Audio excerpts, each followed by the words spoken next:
Good morning भाई बहनों। इस वीडियो क्लास में आप लोगों का स्वागत है। यह क्लास कक्षा 10 के भाई बहनों के लिए लेसन 8 के अंतर्गत पौधों एवं जंतुओं में जन्म, reproduction in plant and animal lesson है। इसमें लास्ट हो रहा है लगभग जनसंख्या वृद्धि को रोकने के व्यवहारिक उपाय और अर्थात परिवार नियोजन। जनसंख्या कैसे रोका जाए और फैमिली प्लानिंग अर्थात परिवार नियोजन। तो भाई बहनों, यहाँ पर जैसे कि हमारे देश की जनसंख्या बेतहाशा बढ़ रही है। पूरे विश्व में सर्वाधिक जनसंख्या चीन की है, उसके बाद भारत की है।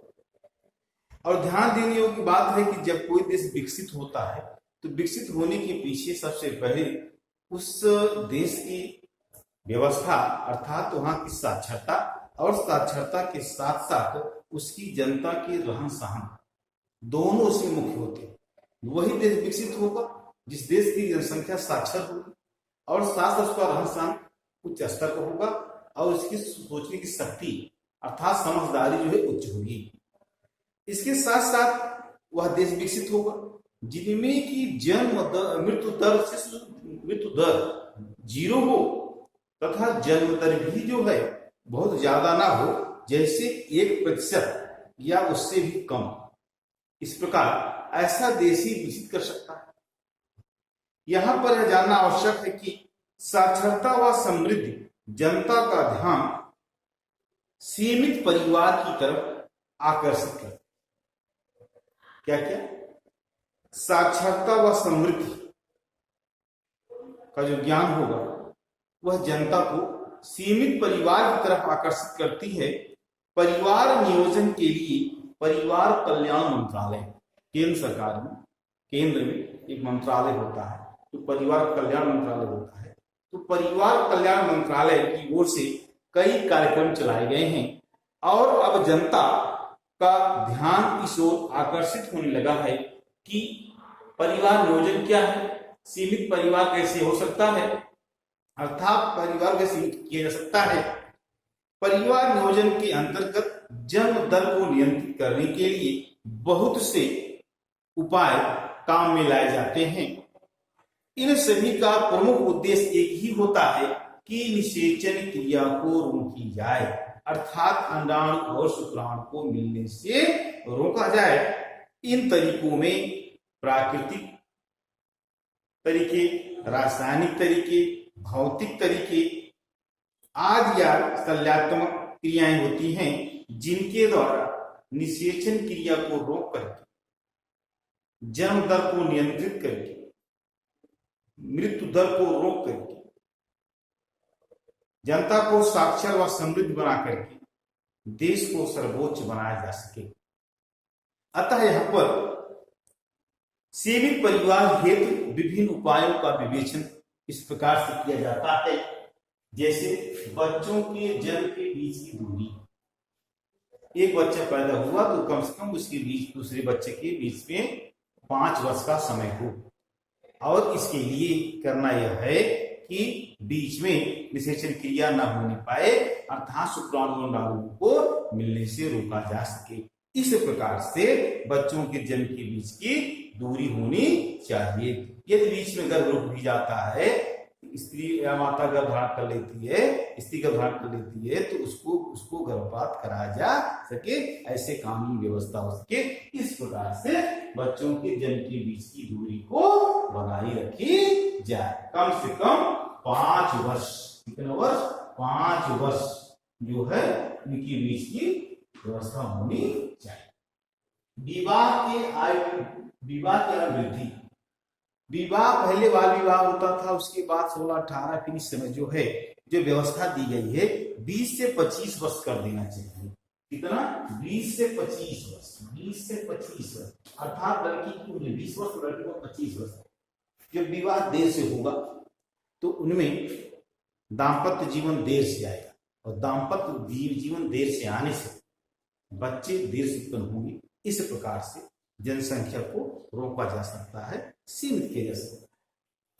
सीमित परिवार ऐसे व्यवस्था दी जाए कि परिवार सीमित, तो परिवार सीमित रखने के लिए यह चाहिए कि ऐसी सुरक्षा दी जाए, ऐसे महत्व बताए जाए जिससे लोग सीमित परिवार को रखें और उनका उसको लाभ हो सके। इस प्रकार से एक इसे लोगो दिया गया था कि छोटा परिवार सुखियां पार, छोटा परिवार सुखियां पार, हम दो हमारे दो।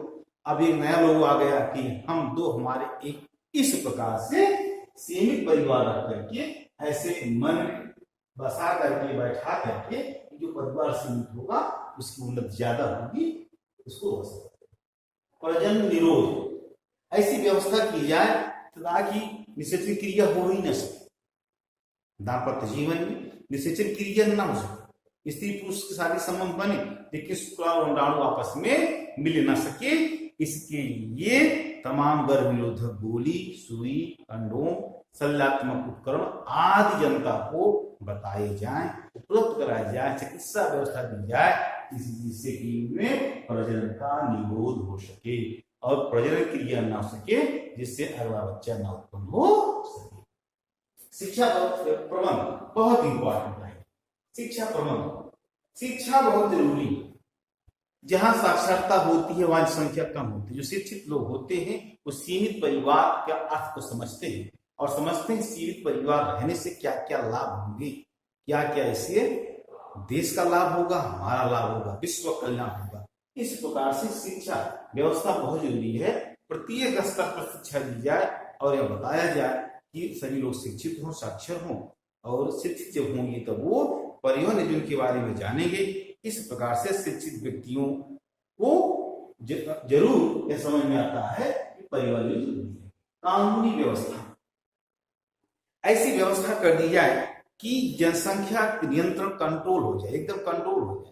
जैसे चीन में है, थाईलैंड में, कुछ ऐसे देश हैं, चीन, थाईलैंड, स्विट्जरलैंड आदि में कानूनी कठोर नियंत्रण बना दिया गया है कि जनसंख्या किसी व्यक्ति में एक पुरुष के बीच एक बच्चे से अधिक ना हो, दो बच्चे से अधिक ना हो। इस प्रकार से कठोर कानून लाया जाए। ऐसे लोकसभा विधानसभा में कठोर कानून पारित कर दिया जाए। इससे अगर ज्यादा बच्चे होंगे उनको सरकारी नौकरी नहीं दी जाएगी, उनको राशन कार्ड छीन जाएगा, वोटर कार्ड छीन जाएगा, सरकारी सुविधाएं नहीं दी जाएंगी, तमाम प्रकार से व्यवस्था कर दी जाए।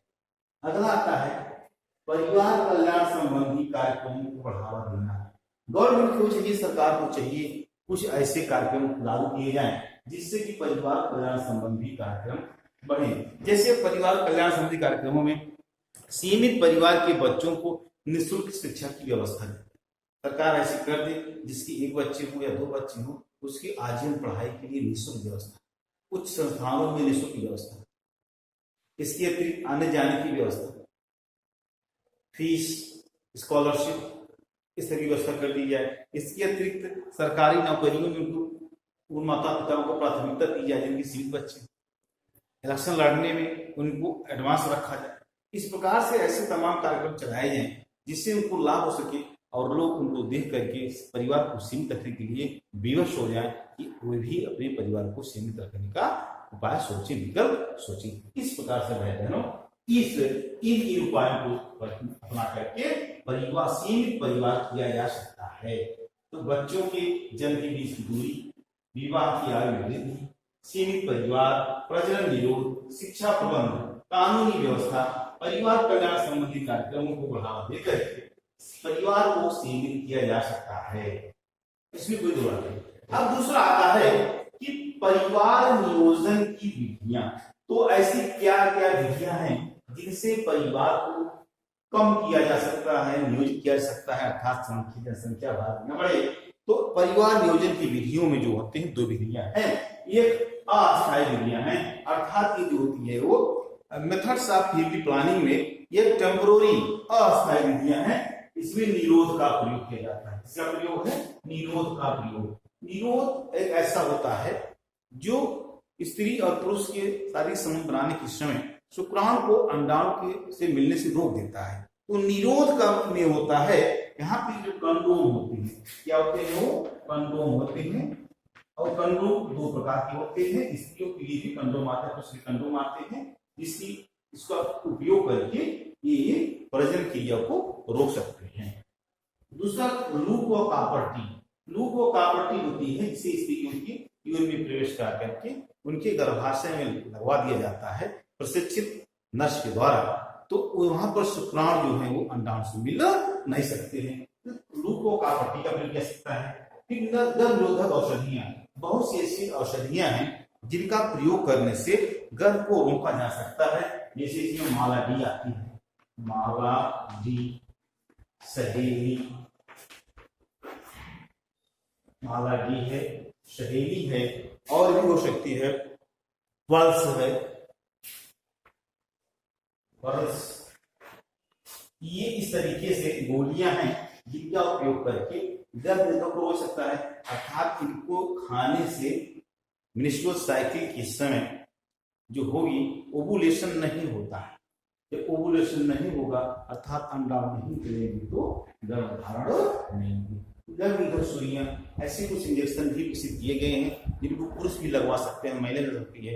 एक बार इसे लगवाने से 6 महीने, 1 साल, 3 साल, 5 साल तक शुक्राणु निष्क्रिय हो जाएंगे या अंडाणु निष्क्रिय हो जाएंगे और निश्चय क्रिया नहीं होगी। इस प्रकार से बच्चे के जन्म को रोका जा सकेगा।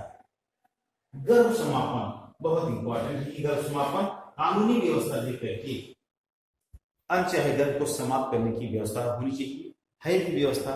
इस प्रकार से गर्भ को निकाल कर दिया था, अबॉर्शन करा करके सीमित परिवार को सीमित किया जा सकता है। तो ये अस्थायी विधियां हैं। अस्थायी विधियों का तात्पर्य होता है यह दाम्पत्य स्त्री पुरुष के ऊपर निर्भर करता है कि इसका प्रयोग किया जाए ना किया जाए। इसका प्रयोग करेंगे तो गर्भधारण नहीं होगा, इसका प्रयोग नहीं करेंगे तो गर्भधारण हो जाएगा। इस प्रकार से अस्थायी विधियां हैं। दूसरा अस्थायी विधियां परमानेंट मेथड्स आते हैं। नसबंदी, वैसोटोमी, नसबंदी, इसमें क्या होता है, पुरुष के शुक्रवाहिनी को, नली होती है तो पुरुष शुक्रवाहिनी है, पुरुष के शुक्रवाहिनी को काट करके अलग कर देते, बांध देते हैं। हमेशा हमेशा की शुक्राणु जो है वो आगे नहीं जाएगा। इस प्रकार से पुरुषों में संबंधी होगी। नलबंदी, ट्यूबेक्टोमी, ये महिलाओं में होता है। इनकी अंडवाहिनियों को काट करके दोनों तरफ बांध करके मोड़ देते हैं, वहां पर बांध दिया जाता है, जिससे कि अंडाणु ओवरिस तो निकलते हैं लेकिन आगे नहीं बढ़ पाते हैं, शुक्राणु से उनका मिलन नहीं हो पाएगा। इस प्रकार से अस्थायी विधियां हैं। क्या है अस्थायी? एक और भी आता है जन्म स्वास्थ्य, रिप्रोडक्टिव हेल्थ, बहुत इंपॉर्टेंट है आज के समाज में। जैसे कि 15 से 16 वर्ष की आयु तक पहुंचते पहुंचते शारीरिक विकास एवं लंबाई काफी बढ़ जाती है, और जब इस समय शरीर का पूरा संसाधन शरीर की वृद्धि में लगा रहता है और शरीर की जन्म कोशिकाएं अभी परिपक्व नहीं होना शुरू होती हैं, जैसे ही मानसिक विकास कम अर्थात मानसिक विकास की दर कम होती है, वैसे ही लैंगिक कोशिकाएं अर्थात लैंगिक अंग जो होते हैं वो तेजी से वृद्धि करने लगते हैं और उनमें जन्म क्रिया की जो व्यवस्थाएं हैं अर्थात कोशिकाएं या पुरुषत्व महिलत्व संबंधी कार्यक्रम शरीर में शुरू हो जाते हैं। और यह उम्र जो होती है, जैसे कि जनन ऊतक की परिपक्वता पूर्ण होने के आधार पर भारत में लड़कियों के लिए विवाह 18 वर्ष और लड़कों के लिए 21 वर्ष माना गया है। कितना? 21 वर्ष और 18 वर्ष। लड़कियां 21 वर्ष फीमेल और लड़की जो है वो 18 वर्ष मानते हैं, 21 वर्ष मानते हैं। लेकिन ऐसी कंडीशन में बात यहाँ आती है कि जैसे कि आता है कि शरीर मन से तो परिपक्व हो जाते हैं लेकिन शरीर से परिपक्व नहीं होते हैं। ऐसे समय पर यदि गर्भधारण कर लेते हैं दाम्पत्य तो उनमें की शारीरिक व्यवस्था जो होती है कमजोर हो जाती है और बार बार बच्चे जन्म करने से शरीर कुपोषण का शिकार हो जाता है। उत्पन्न हुए बच्चे को दुग्ध नहीं मिल पाता है, पोषक तत्व नहीं मिलने से वह मानसिक रूप से कुंद हो सकता है। इधर दाम्पत्य भी जो है वह निर्धन होने के कारण, शारीरिक निर्धन होने के कारण धीरे धीरे जीर्णावस्था को प्राप्त कर सकता है। इस प्रकार से उसको अगर गर्भधारण, प्रजनन एवं बच्चे को दूध पिलाने में पर्याप्त पोषण न मिलने से माता और बच्चे दोनों को अनेक प्रकार से रोग हो जाते हैं और शरीर कमजोर हो जाते हैं। शरीर को बिना मौसम की तमाम बीमारियां घेर लेती हैं, शरीर जीर्णावस्था में आ जाती है। उसको तमाम संक्रामक बीमारियों से जूझना पड़ता है और अंततः वह जो होता है धीरे धीरे समय से पहले ही वृद्ध अवस्था को प्राप्त कर जाता है। इस प्रकार विवाह और संतानोत्पत्ति का निर्णय लेने से पूर्व शारीरिक, मानसिक, आर्थिक आदि सभी पक्षों का पूर्ण रूप से विचार कर लेना चाहिए। गर्भधारण के पश्चात चिकित्सीय देखरेख परम आवश्यक है। यदि चिकित्सीय देखरेख नहीं की जाएगी तो जन स्वास्थ्य क्या हो जाएगा, वह गिर जाएगा। अगला आता है यौन सुरक्षा, सेफ सेक्स। इस दौर में बदलती दुनिया में यौन सुरक्षा, सेफ सेक्स की बहुत आवश्यकता है। तमाम औषधियां हैं, ये सब इसको सुरक्षित नहीं कर पाती हैं। केवल और सिर्फ केवल कंडोम ही ऐसे होते हैं जो शीशे से सावरण कहते हैं, वही जो है यहाँ पर यौन सुरक्षा में अग्रणी है। देखिए, शारीरिक संबंध बनाने अर्थात नर और मादा जन कोशिकाओं को मिलाने के लिए मनुष्यों में शारीरिक संबंध बनाने पड़ते हैं।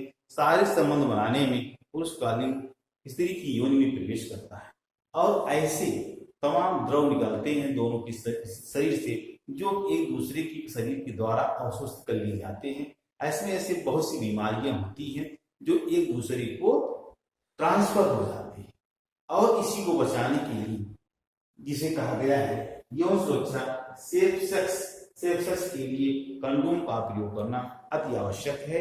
नहीं तो ऐसी बीमारियां जैसे गोनेरिया, सिफिलिस, वायरस, मस्सा, HIV आदि ऐसी बीमारियां हैं जो इन यौन द्रवों के द्वारा फैल करके पूरे समाज को, पूरे विश्व को नष्ट करने के कगार पर हैं। तो भाई बहनों, इस प्रकार से इन सब के साथ आज का आपका लेसन पौधे जंतु में जन्म समाप्त होता है।